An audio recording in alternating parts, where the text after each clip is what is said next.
page 88, and we'd been dealing yesterday with Shirley, who was still doing the washing up while everything else was going on, and Robert Nerton was helping her.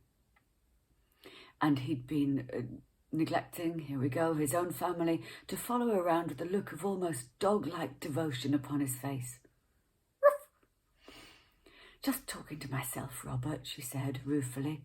"Now, I must go and prepare our injured and sick passengers for bringing back into the cabin," she went on firmly, but not quite grammatically.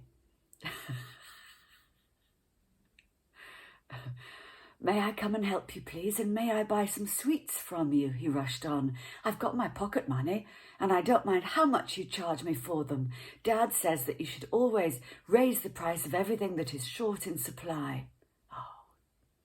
Shirley, with a little inward sigh of disappointment, unlocked her amenities cupboard and opened her tin of sweets. For a moment she was tempted to pick out a few of the sweets for the boy, but then she decided to try one final experiment with him and extended the tin towards him. This is Shirley's experiment to turn him from a terrible boy into a nice boy, except we never really saw him being that bad in the first place.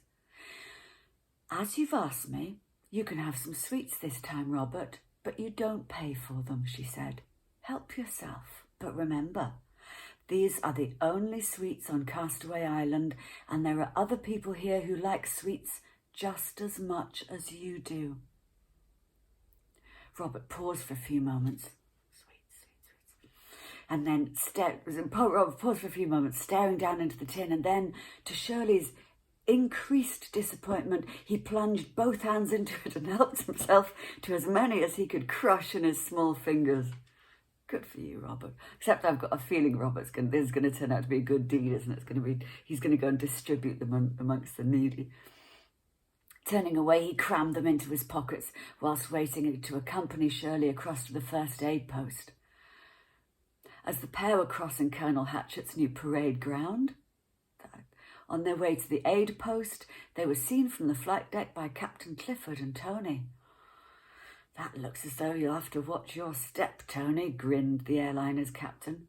"That young Nerton blood is trailing our air hostess round like a faithful hound every..." So there we are, page just about sweets.